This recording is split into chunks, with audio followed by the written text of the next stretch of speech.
Shalom, shalom, na wasalimu katika jina la Yeshua. Apewe sifa Mwokozi.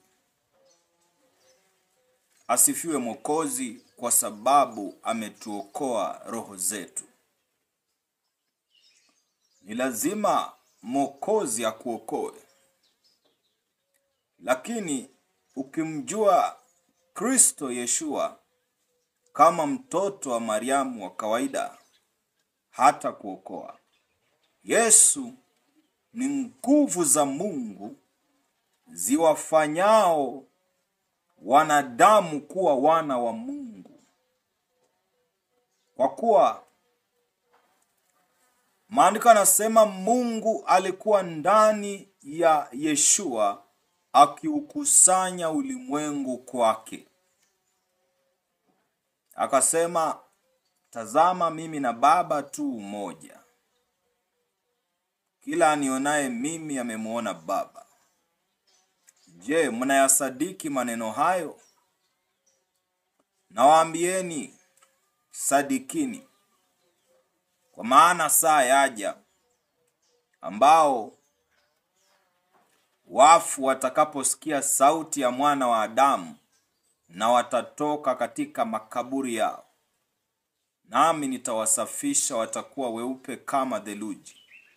Kwa kuwa lazima nijitwalie bibi harusi asiye na mawaa wala makunyanzi, kutumia vitu viwili.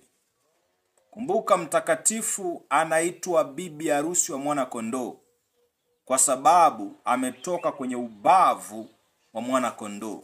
Mke ni ubavu wa mtu. Tunaona msalabani mwana wa Mungu alipigwa mkuki ubavuni, kukatoka mambo mawili. Hayo ndo bibi harusi. Jambo la kwanza ni maji, la pili ni damu. Damu ni Roho Mtakatifu kwa lugha nyepesi. Maji ni neno la Mungu. Kwa hiyo una viungo viwili kumwandaa bibi harusi siku za mwisho. Hivi ndo vitu ambavyo wahubiri wamepaswa kukuwa wanavitumia kuandaa bibi harusi kwa ajili ya ujio wa mwana wa Mungu. Nisikilize. Neno la Mungu halitanguki. Torati yenu yasema kweli ya kwamba, Isaya anena waziwazi, shina la Yese litakuja kutokea katikati ya mataifa, nao watamtumaini huyo. Shina la Yese ni Mwokozi. Inamaanisha ya kwamba siku za mwisho atakuja kuinuka Mwokozi ambaye mataifa watamtumaini huyo na kuokolewa katika yeye. Nami nawaambia, mimi ni nuru ningalipo duniani. Mungu wa mbingu na nchi alipoitazama dunia, akaona ya kwamba mwanga umekoma. Sasa Wakristo na wenye dhambi, watu wote wanatembea katika giza, na atembeaye gizani, imeandikwa, atatumbukia shimoni, katika shimo la kuzimu ya jehanamu. Ikampendeza Mungu kumtuma mwanawe wa pekee, ili kila amwaminie apate ondoleo la dhambi. Huyo manabii humtabiri na kusema, yeye aaminie katika jina lake, wengi watapata ondoleo la dhambi. Yoeli akasema, na itakuwa siku za mwisho, Roho Mtakatifu ataingia ndani ya mabinti vijana na wazee, naye Roho Mtakatifu atajaa ndani yao. Watanena kwa lugha, wataota ndoto. Kisha jua litatiwa giza, mwezi hautatoa mwanga wake, mwezi utatiwa damu, jua litatiwa giza. Alafu itakuja ile siku ya mwana wa Mungu, siku ya watakatifu. Naita siku ya watakatifu, maana kila mtu atatarajia kulipwa kadiri na matendo yake. Andika, heri wafu wafao katika Bwana. Tumekufa ndani ya utakatifu na tumefia katika utakatifu. Inamaanisha sio sisi tunaoishi tena, bali ni utakatifu wa Mungu aliye hai unaishi. Nimeitaka dunia ijue ya kwamba yote ni yanenayo hayatoki kwangu, bali yanatoka kwake Baba aliyenipeleka. Kwa kuwa ilimpendeza Baba jinsi nuru ilivyokataa kanisa lilivyokoma kuwa nuru. Maana nuru ya dunia ni kanisa. Kanisa ni mawili. Kuna kanisa jengo ambayo ni nuru ya kila taifa. Imeandikwa, taifa pasipo mashauri huangamia. Mataifa yetu yanaangamia kwa sababu nuru imekoma. Giza, wanyang'anyi wanavamia watu. Adui humvamia mtu anapokuwa gizani. Maana hapendi matendo yake ya udhalimu yaonekane. Sasa wewe utakapokuwa unakaa gizani, adui atakuvamia. Adui aweza akawa ni magonjwa, anaweza akawa ni mawazo, msongo wa mawazo, anaweza akawa ni mateso ya kila namna, ni kukosa kwa kila namna. Ni kwa sababu umekaa gizani. Unateswa na magonjwa, unateswa na mawazo, umejaa na mashaka moyoni mwako kwa sababu upo gizani. Maana mnyang'anyi haji ila kuiba na kuua.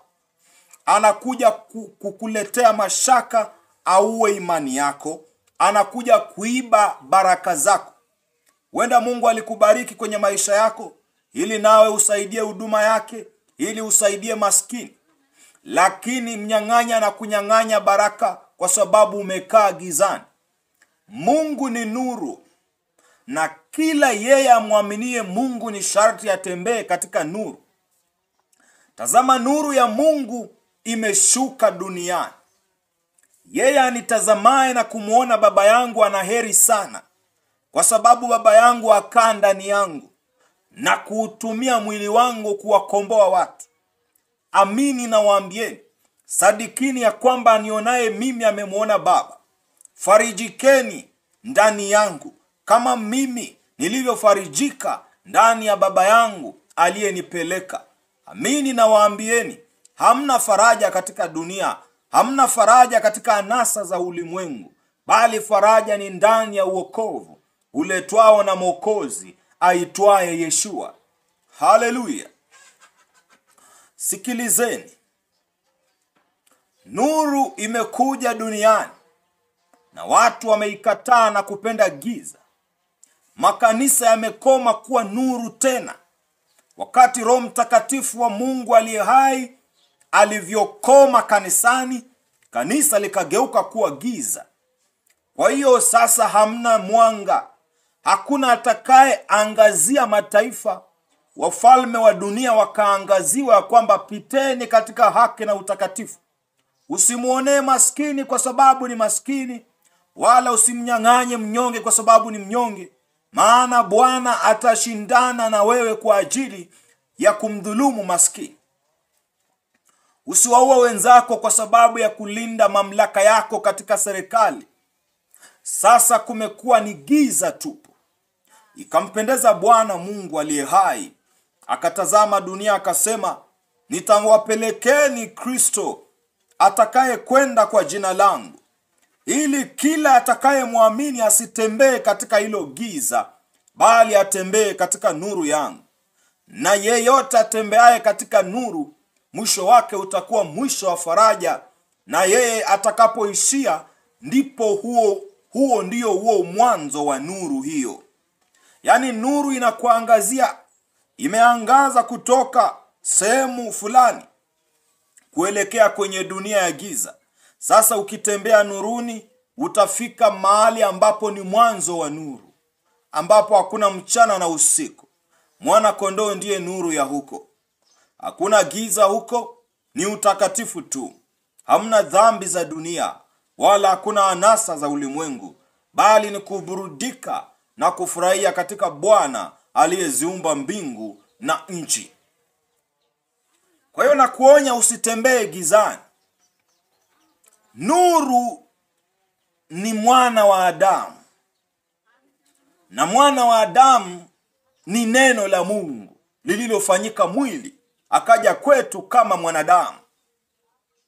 Kwa hiyo ukiishi katika neno la Mungu, tena hauishi gizani, bali unaishi katika nuru. Yeye aliye na nuru ndani yake, yeye ni mwana wa Mungu, ni mcha Mungu na mwenye haki. Yeye aliye na giza, giza likiwa ndani yako utavutia giza. Giza linakuja na muovu Shetani. Kumbuka, Shetani ni giza. Giza ni dhambi. Kwa hiyo ukiwa mwenye dhambi utavutia dhambi. Dhambi ni roho chafu, zikiwemo magonjwa, zikiwemo taabu, zikiwemo kuwa na mawazo mengi, zikiwemo kuteseka sana, utajiri wenye matatizo, umaskini, kukosa chakula. Vyote vinatokana na giza. Lakini amini na waambieni, yeye utafutaye ufalme wa mbinguni na haki yake, vyote atazidishiwa. Yeye atakayeyafuata maneno yangu na kuyaamini, amepita toka mautini mpaka uzimani. Imeandikwa katika Torati yenu ya kwamba, amini amini na waambieni, yeye aniaminie yuna uzima wa milele. Yohana 5:24. Yuna uzima wa milele. Amepita toka mautini mpaka uzimani. Bali asiyeniamini mimi, ghadhabu ya Mungu inamkalia. Asiyeniamini amekwisha kuhukumiwa, ghadhabu ya Mungu inamkalia. Nataka nikufafanulie hizo sentensi. Amini na waambieni, aniaminie mimi hatahukumiwa. Yuna uzima wa milele.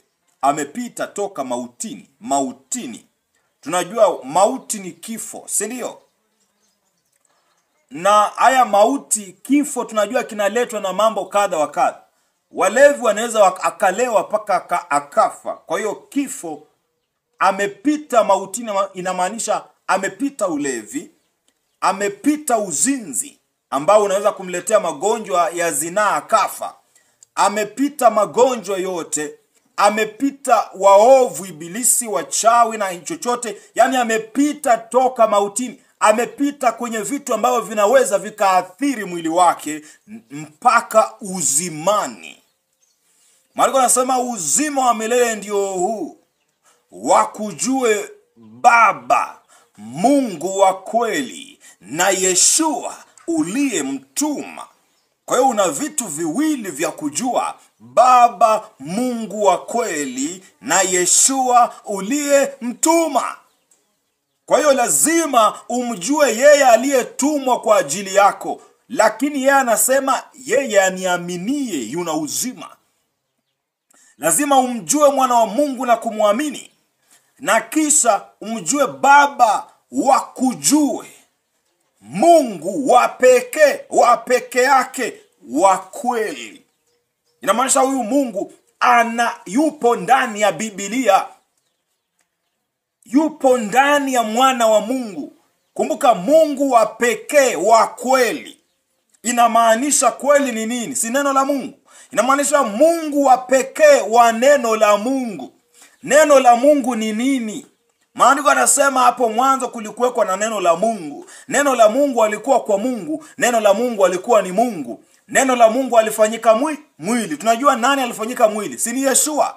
Kwa hiyo wakujue, uzima wa milele ndio huu, wakujue Baba Mungu wa pekee wa Yeshua aliye ndani ya mwili wa mwanadamu, na waujue huo mwili. Ndio maana yake. Haleluya. Mungu wa pekee wa kweli, maisha Mungu huyu lazima awe amekamilika katika maandiko matakatifu bila kupinga hata kifungu kimoja. Ho riko tarabasika ye rato rebosa tarabayaka rabasia. Lazima awe amekamilika katika neno. Na kumbuka, na Yeshua uliyemtuma. Yeshua mwenyewe anasema, amini na waambieni, yeye aniaminie yuna uzima wa milele. Amepita toka mautini mpaka uzimani. Amepita toka mautini, inamaanisha ameachana na mauti yote. Mauti hayana nguvu juu yake. Magonjwa haina nguvu juu yako, wakati ambao yeye Amini, amini nawaambieni, yeye ayasikiaye maneno yangu na kuyaamini. Haleluya. Yeye ayasikiaye maneno hayo na kuyaamini yuna uzima. Yuna tayari anao ndani yake. Paulo anasema, nasi tutakapomwamini yule mwana wa Mungu, tutakuwa na uzima wa sasa na ule ujao. Na yeye Mwokozi Yeshua anasema ya kwamba uzima wa milele hauchunguziki, maana unakaa ndani yenu. Kwa hiyo huo uzima ni uzima tu, lakini ni wa milele, hauna mwanzo, hauna mwisho. Yaani huo uzima hauna mwisho. Unakuwa mzima sasa na unakuwa mzima kwenye ulimwengu ujao baada ya kuondoka kwenye mwili huu. Uzima wa milele. Lakini huo uzima kuugain, tunaupokea na kuupata, tunautafuta na kuupata kama bado tungali katika dunia ya sasa. Maana ukiondoka duniani bila huo uzima, that is the biggest blunder you have ever made. Ni makosa makubwa sana kufariki katika dhambi. Maana mwanzo utaiaibisha familia yako ya duniani. Jambo la pili, utakuwa mtu ambaye ameondoka kwa picha mbaya sana. Ni aibu kufa katika dhambi za dunia. Afadhali tufe katika utakatifu, tuoze katika utakatifu, nasi tuwe roho zinazoishi. Haleluya. Lakini tusikae kwenye mauti ya duniani. Dunia ina mauti mengi. Kuna mauti ya magonjwa, kuna mauti ya tamaa mbaya, kuna mauti ya mali za dunia, kuna mauti ya umaskini, kuna mauti, kila kitu ni umauti. Kuna mauti ya masomo, kuna mauti ya ndoa, kuna mauti vitu vingi. Lakini Maandiko amesema amepita toka mautini mpaka uzimani. Amen. Sailaitai. Nitawapeni nuru. Kila atakayevutiwa na nuru ni sharti matendo yake yawekwe wazi. Na maanisha wokovu wako hauishii kuwa tu ndani yako, bali unakaa paka nje yako. Kila atakayevutiwa na mimi ni sharti anifanane. Maana nawaambieni, kila atakaye kunifuata ni lazima ajitwike msalaba wake kila siku. Sikiliza sentensi, kila siku na anifuate. Ninamaanisha hatuokoki mara moja tukasema naliokoka mwezi uliopita. Tunaokoka kila siku maadamu bado dhambi zinaitawala dunia. Ninaokoka na dhambi kila siku. Utukuzwe msalaba ambao ninaweka dhambi zangu kila siku. Na ni sharti kwanza utafute uso wa Bwana. Maandiko yamesema ya kwamba tafuteni ufalme wa Mungu na haki yake, yote mtazidishiwa. Kisha ifungeni siku kwa maovu yake. Haleluya. Wakati dunia inang'ang'ania sana mali za dunia na uovu unaitawala kanisa, lazima kanisa wewe uinuke. Kanisa ambayo ni jengo zimekufa. Sasa amebakia ni wewe kama hekalu la Roho Mtakatifu. Wakati Biblia imesema mwili wako ni hekalu la Roho Mtakatifu, inamaanisha Roho Mtakatifu amehama tena, hayupo mahali pa ibada, bali anakaa katika ibada ya moyo wako. Acheni kufanya ibada tu kanisani. Ibada nzuri inafanyika katika moyo wa mwanadamu. Mlima Sinai ni moyo wa mwanadamu. Unaweza ukawa moyo wako ni mlima wa mawazo makubwa. Mwachie Kristo, atakuponya moyo wako. Inaweza kuwa moyo wako ni mlima wa mateso makubwa. Njoo katika ufalme wangu, nitakuweka huru. Tazama, saa ipo na ni sasa hivi, ambapo kila aliyefungwa katika vifungo vya dunia atakapoisikia sauti ya mwana wa Mungu na kufunguliwa vifungo vyake vyote. Nimetumwa, tazama nazo nguvu za Baba yangu zi juu yangu, nami nitawafungua wote waliofungwa. Nitawatangazia huru mateka wa ibilisi. Nitawaweka huru waliofungwa na ibilisi. Tazama, Baba yangu ni mkuu kuniliko mimi, naye amenipa huo ukuu, nami nawapeni ukuu huo, ili muwe pamoja nami nitakakokuwa. Baba yangu anipenda sana mimi, na tazama mimi naupenda sana ulimwengu, na Baba yangu anaupenda kuniliko mimi. Haleluya! Kwa hiyo Baba yangu akanituma kwa ajili yenu. Nipo kwa ajili ya wokovu wenu. Nipo kwa ajili ya kuwaweka muwe na furaha na amani, sio kwa ajili ya kuwaangamiza. Tazama, kila anitumainiaye mimi nitamfanya kuwa huru. Paulo anasema shina la Yese litainuka katikati ya mataifa, nalo mataifa watalitumaini. Pale ambapo dunia inaelekea tena sio habari za Ukristo. Ukristo unaenda kuzimwa. Yesu anaenda, jina la Yesu linaenda kutolewa duniani. Kutabakia tu na Mungu. Tunamwabudu Mungu wa mbingu na nchi. Tunamwabudu, Waislamu wanaabudu, Wakristo inakuwa dini moja. Maana kinachozuia New World Order ni kitu kinachoitwa Kristo. Yesu jina lake kuwepo duniani linazuia dini moja, kwa sababu inakuwa ni vigumu, maana jina lenyewe lina nguvu ya kusambaratisha mipango zao. Lakini wakifanikiwa kulitoa, ndio maana waimbaji wa nyimbo za Injili wanainuliwa, ambao wanaimba nyimbo zisizomtaja Yesu, ili kuweza kuzisuppress, yani kuzifunika zile ambazo zinamtaja Yesu, ili wapate kulitoa jina hilo duniani. Lakini sasa Mungu aliwezi akamwacha mwanadamu aliyemuumba. Wanadamu wanamwacha Mungu. Ukiona Mungu amekuacha, umeshindikana, umekuwa kibaka wa rohoni. Kibaka wa rohoni ni hawa wahubiri hawa. Ni vibaka wa rohoni. Haleluya. Ni kibaka wa rohoni, na maanisha ni mwizi katika roho. Mwizi wa rohoni ni mtu anayehubiri injili ya uongo ili apate manufaa.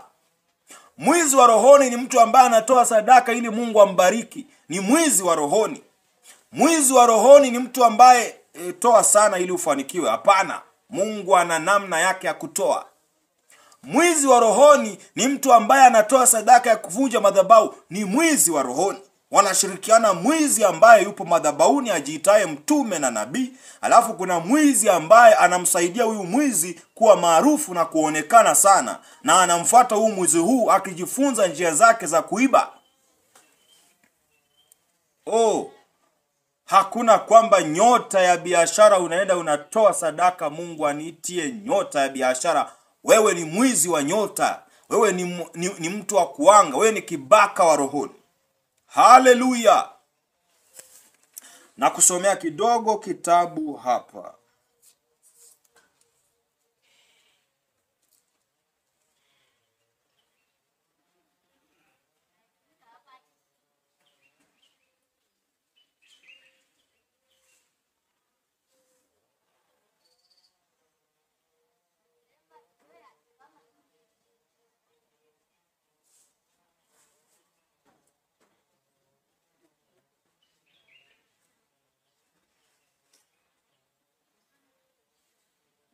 Sikiliza hapa kidogo.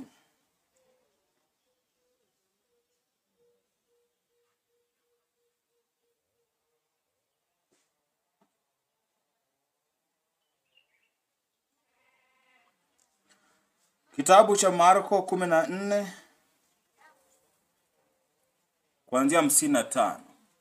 Maandiko yanasema, basi wakuu wa makuhani na baraza yote wakatafuta ushuhuda juu ya Yesu wapate kumuua. Unaona? Wakuu wa makuhani, kuhani ni nani? Kuna kuhani Musa, kuhani Mwamposa, kuna kuhani Jodevu, kuna kuhani Ng'ang'a, kuhani Aori, yani wahubiri wa madhabahuni. Kwa sababu Yesu alikuja na injili mpya, ikapiga makanisa sana, ikawayumbisha watu, wakakimbia, wakajua ya kwamba kumbe tumedanganywa sana, tumekuwa mateka wa ibilisi. Sasa wakasema makuhani wakatafuta ushuhuda juu ya Yesu wamuue, wakamtafutia kitu cha kumuua. Kwa maana wengi walimshuhudia uongo.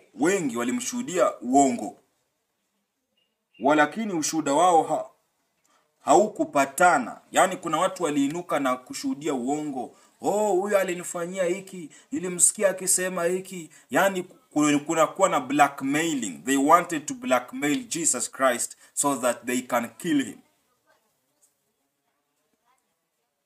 Maana nasema ushuhuda wao haukupatana. Yani watu waliinuka na ushuhuda wa uongo, kumwekea maneno ya uongo. Alisema hivi, hakusema. Wala ushuhuda wao haukupatana, hata wengine wakasimama wakamshuhudia uongo wakisema, sisi tulimsikia akisema, mimi nitalivunja hekalu hili lililofanyika kwa mikono, na katika siku 3 nitalijenga jingine lisilofanyika kwa mikono.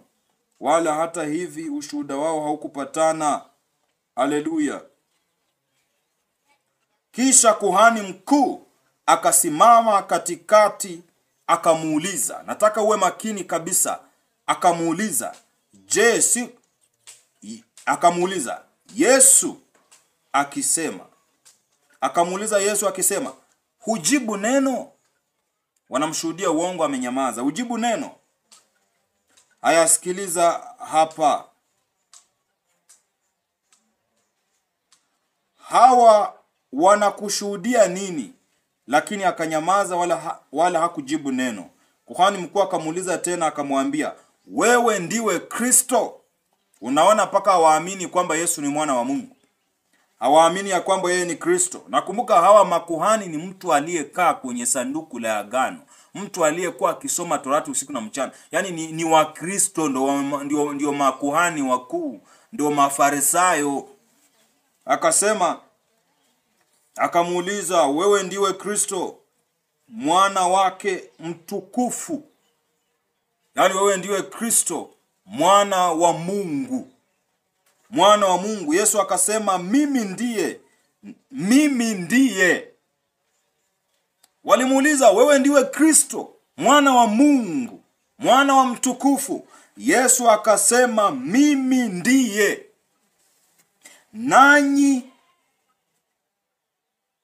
Nanyi mtamuona Mwana wa Adamu ameketi mkono wa kuume wa nguvu, akija na mawingu ya mbinguni.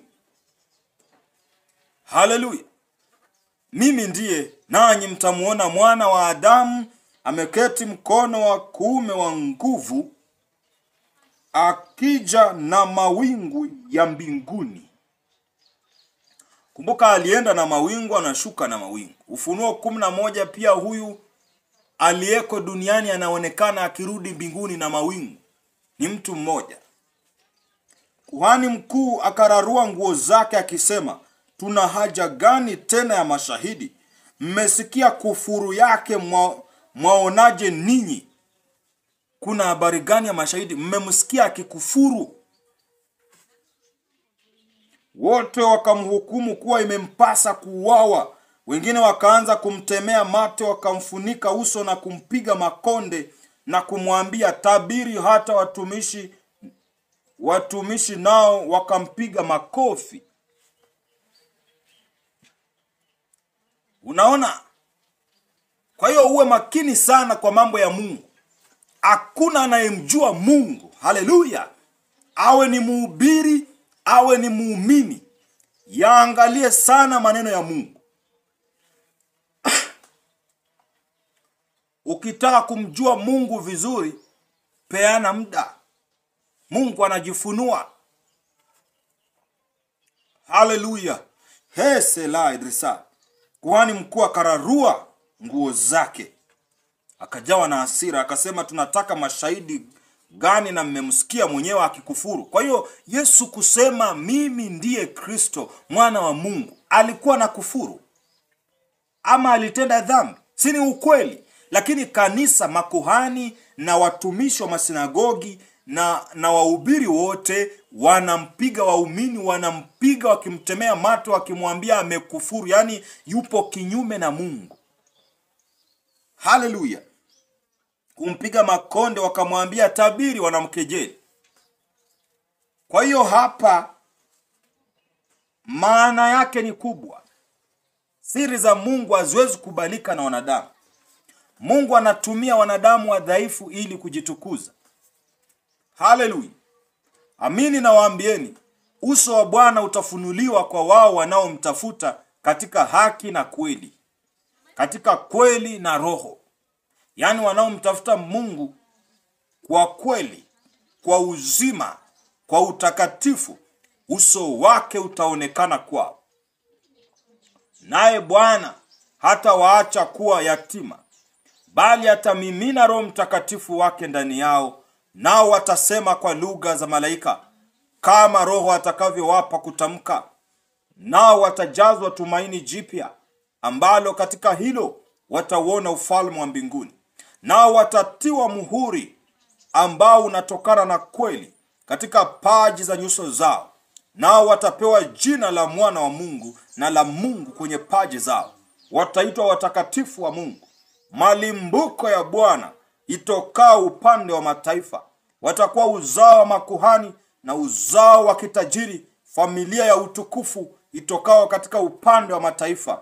Watakuwa ni wana wa Mungu, bali wana wa Mungu sio waliozaliwa kwa mwili, bali katika roho, maana kitokanacho na mwili ni mwili. Wewe ni mtoto wa wazazi wako, kwa sababu miili yao ndio imekuzaa. Lakini wewe ni mtoto wa Mungu, kwa sababu wewe umezaliwa na Roho wa Mungu. Roho wa Mungu anakuzaa kupitia mahubiri ya utakatifu. Nawe ukifanyika mtakatifu, utakuwa umeumbwa. Kila somo linalokuja kwako, kila neno la Mungu limewekwa kuumba viungo tofauti. Kuna neno la Mungu lisemalo, taa ya mwili ni jicho. Jicho lako likiwa giza, mwili mzima ni giza. Maana yake ni nini? Linakushauri kwamba macho yako yawe yakitazama nuru, ili mwili wote uwe nuru. Kwa hiyo neno hilo linafanya nini? Linaumba macho mengine ya rohoni ndani yako. Hayo macho yatachukia dhambi. Kuna mahali nasema yeye alisikiaye neno langu na kuliamini yuna uzima. Kwa hiyo kama neno hilo unakubaliana nalo likakuingia, linaumba sikio la rohoni. Kwa hiyo unakuwa sasa una macho, una sikio. Maandiko yanasema kimjazacho mtu ndicho kimtokacho. Katika hazina ya mabaya mtu utamka maneno mabaya. Lakini pia maandiko yanasema linda mdomo wako sana, linda roho yako kuliko chochote ulindacho. Maandiko yanasema ulimi ni kiumbe kidogo, lakini kina madhara makubwa. Inamaanisha maandiko hayo yanakuumbia ulimi wa rohoni ambao utaweza kuufuga na kuutunza. Maana alindaye kinywa chake ujilinda dhidi ya mabaya. Kwa hiyo andiko hilo sio linakuonya tu, maana maandiko yanasema neno la Mungu ni Roho Mtakatifu na ni uzima. Roho Mtakatifu ni roho. Kwa hiyo hilo andiko linakuumbia mdomo wa rohoni. Kwa hiyo una mdomo, una sikio, yeye alisikia neno langu, una sikio, una macho, macho ni jicho ya mwili. Haleluya. Maandiko akasema wao wameoza kwenye harufu ya dhambi, wananuka harufu ya dhambi. Harufu ya manukato yenu siitaki mbele zangu. Kwa hiyo ya harufu inapitia puani, unaumba. Maandiko anasema kimjazacho mtu ndicho kimtokacho. Kwa hiyo neno hilo nini kinakujaa? Kinajaa wapi? Kinajaa akilini. Kwa hiyo ile andiko linakuumbia akili ya utakatifu ya rohoni. Kwa hiyo maandiko ya Mungu yanaumba mtu tu, na huyo mtu anakaa ndani ya wewe unayeniona. Ndio maana huyo mtu akisha kamilika unalipuka kwa lugha. Akisha kamilika anazaliwa sasa. Ndio maana maandiko yanasema ya kwamba kila amwaminie Yesu Kristo amempa uwezo wa kufanyika mwana wa Mungu. Kwa hiyo amempa uwezo wa kuumbika kiumbe cha rohoni ndani yako. Kisha zaliwa amekuwa kiumbe kipya. Amwaminie mwana wa Mungu Yeshua amekuwa kiumbe kipya. Ya kale yamepita, tazama ni mapya. Yaani amekuwa kiumbe kipya. Kiumbe kipya ndio kinaumbwa, hicho ambacho nimekuambia. Hicho kiumbe kikisha zaliwa katika utakatifu kinaanza kuongea. Ndio utasikia kinasema risa laidre sika laidre. Huyo sasa ndio Roho wa Mungu. ndio Roho Mtakatifu na ndiye Baba wa milele. Utasikia nasema rida dala seka la mandre sika loria laisa ilidre kadra la. Hata huu mwili hautaelewa maneno ya kiumbe hicho, lakini hicho ndo kinaelewa. Sasa hiyo ndo roho yako ya umilele, maana imetokana na Mungu wa umilele. Kwa hiyo roho iliyoumbika ndani yako ni ya umilele. Ndio maana umepita toka mautini mpaka uzimani. Huu mwili unapita mautini, si huu mwili unakufa, unazikwa. Nini kimepita toka mautini? Ni roho yako ya sasa imejazwa na hiyo roho iliyoumbwa. Hiyo roho iliyoumbwa ndio inaitwa Roho Mtakatifu. Na huyo Roho Mtakatifu anakaa ndani ya roho yako. Sasa zinabaki vitu mbili, roho yako na hiyo. Na wewe mwenyewe hili ni jengo tu. Ndio maana hili jengo linabakia duniani. Vya dunia vitabaki duniani. Vya mbinguni vinakwenda mbinguni. Vya rohoni vinakutana na hukumu. Mwili huu hauwezi hukumiwa. Mwili huu hauna dhambi. Atendaye dhambi ni wewe wa ndani. Na wewe wa ndani unaweza kusafishwa tu na nguvu zisizoonekana kama jinsi wewe hauonekani. Nguvu hizo ndo hizi: neno la Mungu aliye hai. Sio unabii, sio maombi, bali ni neno la Mungu aliye hai. Riko stai kai la bai saya. Ni neno la utakatifu, litamuumba mtu mwingine ndani yako. Amekuwa kiumbe kipya ambaye ni sehemu ya maisha yako. Bwana sehemu yangu, rafiki yangu wewe, katika safari yangu nitatembea na wewe, pamoja na Yesu, pamoja na Yesu, katika safari yangu nitatembea na wewe. Unaona? Bwana sehemu yangu. Ni hiyo roho ambayo nimekuambia inaumbika kutokana na utakatifu unaofundishwa. Alafu rafiki yangu wewe. Rafiki maana anakaa ndani yako, unapolia analia, unapoomba anakusaidia kuomba. Ndio maana maandiko imesema hamjui kuomba ipasavyo, bali Roho Mtakatifu wasaidia katika udhaifu wenu na kuwaombea jinsi atakavyo Mungu. Ndio huyo, lakini anaumbika na kuumbika hawezi umbika kwa siku mbili, kwa siku moja. Anaumbika polepole, akisha kamilika siku usioijua, siku ambao mwili wako hauijui. Kuna siku utahisi imani kubwa, utahisi uwezo mkubwa, utahisi neema kubwa juu yako. Utaamua kuomba, utalipuka. Utakuwa umelala, utaanza kunena, maana amekamilika. Katika safari yangu nitatembea na wewe, katika safari ya kwenda mbinguni. Bwana sehemu yangu. Lazima uwe na Bwana ndani yako ili awe sehemu yako. Rafiki yangu wewe, yani rafiki yako mkubwa sio wanadamu. Mtu aliyeokoka rafiki yake mkubwa sio wanadamu. Rafiki yako mkubwa ni Bwana Yeshua. Haleluya. Rafiki yangu wewe, hiyo roho ndo rafiki yangu wewe. Inakushauri, inakutia moyo, inalia pamoja nawe, inakusaidia kwenye maombi, inakuambia usiende huko kuna mabaya, inakuambia habari ya mambo yajao, inakufundisha habari za dhambi, inakuambia makosa yako na dhambi zako, uweze kuzitubu na kugeuka, uweze kuyaacha yote ya ulimwengu na kufuatana na hiyo roho iliyo ndani yako. Hiyo roho tayari imewaingia, maana maneno niwaambiayo ni roho na ni uzima. Ndio hiyo roho. Haleluya. Halela seliba huria lai rabi. Ria sai glory masi. Hiyo roho ikisha ingia ndani yako, sasa safari ya mbinguni twende. Na hiyo roho ni maneno ninayokuambia kila siku, ndo naiumba. Ndio maana hakuna ajaye kwangu atakayepotea, maana nimepewa na Baba yangu. Baba yangu ni mkuu kumliko wote, naye Baba akaa ndani yangu. Nguvu zake amezimimina juu yangu, na tazama roho wake yu juu yangu, nipate kuwakomboa ulimwengu mzima, nipate kuambia habari ya ondoleo la dhambi, niwafungue waliofungwa, niwainue waliolemaa, niwatie nguvu wanyonge, niwatetee walioonewa, nami niseme na mataifa kwa habari za utukufu wa Bwana. Niambie kizazi changu matendo makuu ya Mungu kama Nebukadneza alivyo. Haleluya. Nebukadneza ni kati ya mhubiri mkubwa sana kwenye Biblia. Watu wanamtafsiri kwa ule ubaya ambao alishawahi kuwa nao. Ole wenu. Ndio maana ukiokoka unataka watu wa kutafsiri vizuri. Hakuna siku ambayo utatafsirika vizuri. Bali Mungu wako anajua. Usitende ili kuonekana na wanadamu. Wanadamu watakuacha tu, Mungu hakuachi. Mungu adanganya, wanadamu watakudanganya. Oh, haleluya. Hebu sikiliza Nebukadneza, kitabu cha Danieli 3, nasoma tu.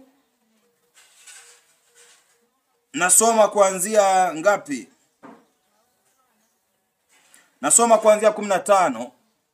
Danieli 3:15. Uone Nebukadneza aliokoka, lakini dunia tunamhubiri, tunamsema kama mtu mbaya sana.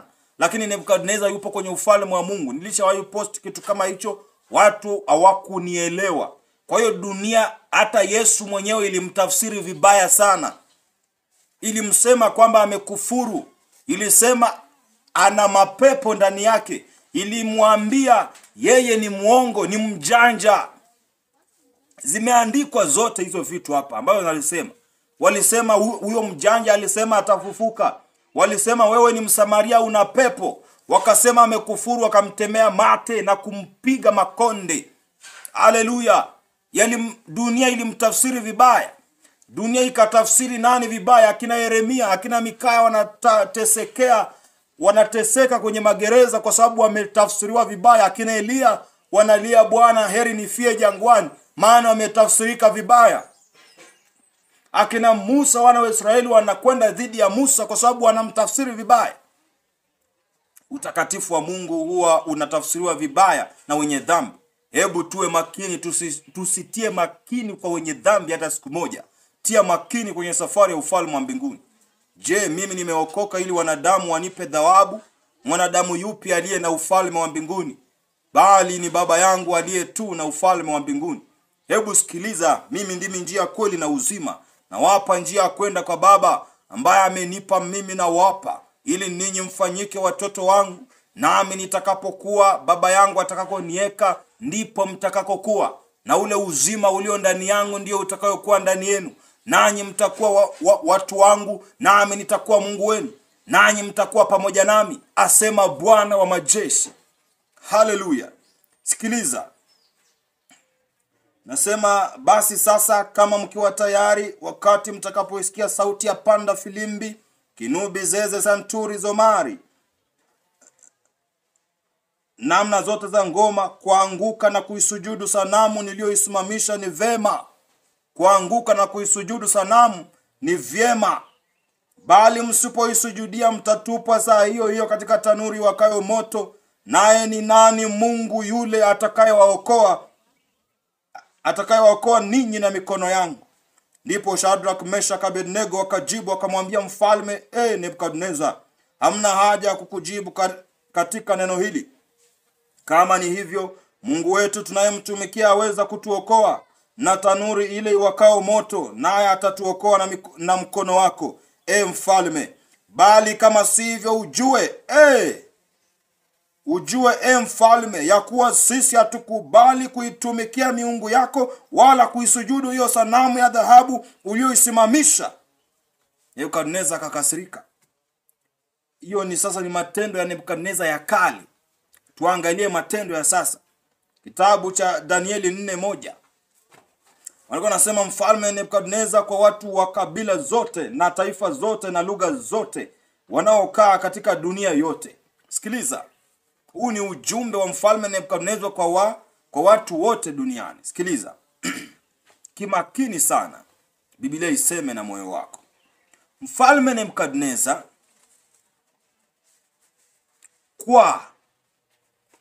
yani inamaanisha anawaandikia watu wa kabila zote za dunia, wazungu, Afrika, taifa zote za dunia, na lugha zote wanaokaa katika dunia yote. Nebukadneza anaandika, amani iongezeke kwenu.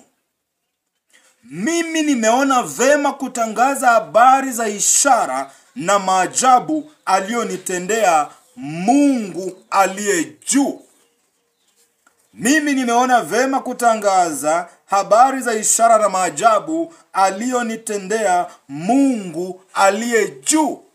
Oh, hallelujah, resepa ya God. Alelai grahisa. Kwa hiyo ishara na maajabu za Mungu aliyenitendea aliye juu ni nini? Ishara na maajabu ni nini? Nimeona vema kuwaandikia, inamaanisha kuwahubiria kwa njia ya nyaraka, kama tu Paulo alihubiria wa Korintho, wa Galatia, wa Ibrania kwa njia ya waraka. Nebukadneza pia anasema nimeona vizuri kuwatangazia, kutangaza kwenye njia ya nyaraka ujumbe. Kutangaza pia ni kuinjilisha. Si kuinjilisha ni kutangaza. Jina la Yesu litangazwe duniani kote. Nendeni mkanitangaze duniani kote, mkawafanye, nendeni mkahubiri dunia yote, muwafanye watu kuwa wanafunzi wangu. Kwa hiyo hapa Nebukadneza anakwenda duniani kwa nyaraka kuwahubiria watu wawe wanafunzi wa Mungu aliye juu. Akasema nimeona vema kutangaza ishara na maajabu aliyonitendea Mungu aliye juu. Moja kati ya ishara ni kuwatupa watu 3 katika tanuri wakaonekana 4. Ishara nyingine ni kutumwa miaka 7 katika msitu akakaa na wanyama. Hebu sikiliza. Akasema ishara na maajabu. Ishara na maajabu ni nini? Ni injili. Nimeona vema kuitangaza injili. Ishara na maajabu ni injili. Ngoja nikufafanulie. Ishara ni nini? Yesu anasulubiwa msalabani ili awe ishara kwa Wakristo ya kwamba yote yamekwisha, si ndio? Maajabu. Yesu anamfufua Lazaro kutoka kaburini, si ni maajabu ya Mungu? Yes. Yesu anabadilisha divai, anabadilisha maji kuwa divai, maajabu ya Mungu. Aya. Yesu anafufua binti wa Jairo aliyekuwa akikufa, si maajabu ya Mungu? Sio ni injili? Si ndio imeandikwa hapa, tunaita injili ya Mungu. Aya. Ishara nyingine ni gani? Jogoo atawika mara 3 Petro amkane Yesu, si ni ishara? Si iko ndani ya injili? Ishara nyingine ni kwamba Yesu alifufuka kutoka kaburini, iwe ishara ya kwamba watakatifu watakaookoka wameyashinda mauti. Neno la Mungu. Ishara na maajabu ni neno la Mungu aliyonitendea Mungu aliye juu. Ishara zake ni kubwa kama nini? Kumaanisha amezikubali injili. Ishara zake ni kubwa kama nini? Injili yake ni nzuri kama nini? Nebukadneza anaongea. Ufalme wake ni ufalme wa milele, mamlaka yake ni ya kizazi hata kizazi. Ufalme wake ni ufalme wa milele, mamlaka yake ni ya kizazi hata kizazi. Inamaanisha mamlaka ya Mungu ni nini? Na maajabu yake yanaweza kama nini? Sikiliza. Ishara zake ni kubwa kama nini? Na maajabu yake yanaweza kama nini? Yaani injili yake ina uwezo kama nini? Na ishara zake na maneno yake yana nguvu kama nini? Uwezo si nguvu. Uweza ni, sikiliza hii Biblia inavyosema hapa, ya kwamba sitaionea haya injili, maana ni uweza wa Mungu uletao wokovu. Uweza unaleta wokovu. Uweza ni nini? Uweza ni nini? Uweza si ni nguvu. Nguvu ni nini? Roho Mtakatifu. Kwa hiyo sitaionea haya injili, maana ni Roho Mtakatifu wa Mungu aletaye wokovu. Kwa hiyo hapa ikisema ishara zake ni kubwa kama nini, na maajabu yake yanaweza, yani na injili yake ina Roho Mtakatifu. Haleluya. Kama nini? Ufalme wake ni ufalme wa milele, kumaanisha Nebukadneza ameiona paradiso. Anasema na mamlaka yake. Mamlaka ni nini? Mamlaka si ni power. Mamlaka ni power. Power ni nini? Power of the Holy Spirit. power of the Holy Spirit. Kwa hiyo ni Holy Spirit. Ukiona mtu anaanza kuzungumzia vitu vitatu hivi, ameokoka vizuri, anaenda mbinguni. Jambo la kwanza, anazungumzia injili ya Mungu na anaiona kuwa ni tamu sana, ya utakatifu wa Mungu ni mtamu sana. Huyo ni mtu anaenda mbinguni. Angalia Nebukadneza anasema ya kwamba ishara zake ni kubwa kama nini, maajabu yake yanaweza kama nini. Kumaanisha ni mtu ambaye neno la Mungu, maneno aliyosema Yesu ni ya uzima, maneno aliyosema Yesu ni ya uzima, maneno alihubiri Yesu ni ya uzima, maneno aliyosema Yesu ni ya uzima. Kwa hiyo hayo maneno yanakuwa ya uzima kwa Nebukadneza. Anasema ni kubwa kama nini. Injili ya Bwana ina uzima kama nini. Injili nzuri ya utakatifu ilimuingia Nebukadneza kupitia Danieli.